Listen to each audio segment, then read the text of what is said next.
உலக சமுதாய சேவா சங்கத்தை சேர்ந்த ஆசிரியர். அவங்களோட கிராம சேவை திட்டத்துக்கு நம்ம கிராமத்தை தேர்ந்தெடுத்திருக்காங்க. அதுக்காக தான் இவங்க இங்க வந்திருக்காங்க. ஐயா வணக்கம். வாழ்க வளமுடன். வாழ்க வளமுடன். எப்படியா இருக்கீங்க? ரொம்ப நல்லா இருக்குங்க. இவரு என் நண்பர் வேலு. அவர் குடும்பம் ரொம்ப பிரச்சனையில இருக்கியா? அவர் முகமே சொல்லுது. ஐயா, உங்க எல்லோருடைய பிரச்சனையை தீர்க்க தான் நாங்க இங்க வந்திருக்கிறோம். ஐயா, வேதாத்திரி மகரிஷின்னு சொன்னீங்களே, அவரை பத்தி கொஞ்சம் சொல்லுங்கய்யா.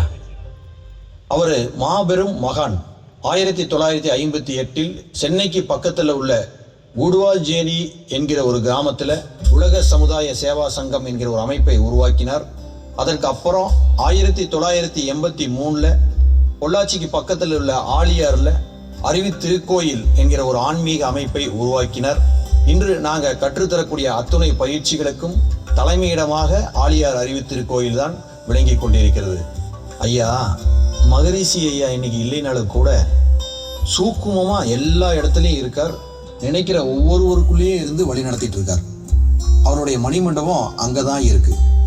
மகரிஷி ஐயா இல்லைன்னு சொல்றீங்க. இவ்வளவு பெரிய சங்கத்தை யாரையா வழி நடத்துறா? யாரு வழி நடத்துறாங்கன்னு கேட்டீங்க.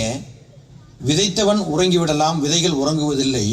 எண்ணியவர் உறங்கிவிடலாம், எண்ணங்கள் உறங்குவதில்லை என்று சொல்லுகிற மாதிரி மகரிஷி ஐயா அவர்கள் விதைத்த எண்ணங்களை அவர் உருவாக்கிய உலக சமுதாய சேவா சங்கத்தை மிகவும் சிறப்பான முறையில் டாக்டர் SKM மயிலானந்தன் ஐயா அவர்கள் தான் வழி நடத்துறாங்க.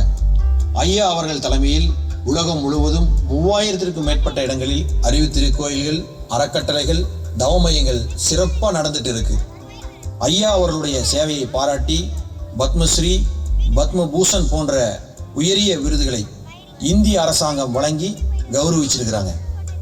அருட்தந்தை வேதாத்திரி மகரிஷியின் லட்சிய கனவான உலக அமைதிக்கு மூலமாக விளங்கக்கூடிய கிராமிய சேவை திட்டத்தை நமது தலைவர் SKM மயிலானந்தன் ஐயா அவர்கள் 2012ஆம் ஆண்டு ஈரோடு மாவட்டம் வள்ளிபுரத்தில் தான் முதலில் ஆரம்பிச்சாரு. அது சிறப்பாக செயல்பட்டு 399 கிராமங்களுக்கு மேல் கொண்டு சென்று மனவளக்கலையை கற்றுக் கொடுத்திருக்கிறோம். இப்போ உங்க ஊருக்கு வந்திருக்கிறோம். அப்படிங்களாயா? இந்த திட்டத்தினால எங்க கிராமத்துக்கு என்னெல்லாம் சொல்லி தர போறீங்க? உலக சமுதாய சேவா சங்கம் ஒரு கிராமத்தை தேர்ந்தெடுப்பாங்க. அந்த கிராமத்துக்கு எங்களை மாதிரி 2 பேராசிரியர்களை அனுப்பி வைப்பாங்க. அவங்க அந்த கிராமத்துக்கே போய் 5 மாதம் தங்கி இருந்து அந்த கிராம மக்களுக்கு சௌகரியப்படக்கூடிய நேரங்களில் காலை முதல் மாலை வரை ஆண்களுக்கு ஆணாசிரியரும் பெண்களுக்கு பெண்ணாசிரியரும் பயிற்சி சொல்லி தருவாங்க. மனவளக்கலை பயிற்சின்னு சொல்றீங்க, அதை பத்தி கொஞ்சம் தெளிவா சொல்லுங்கய்யா. சொல்றேன். ஒவ்வொருத்தரும் உடல் ஆரோக்கியம்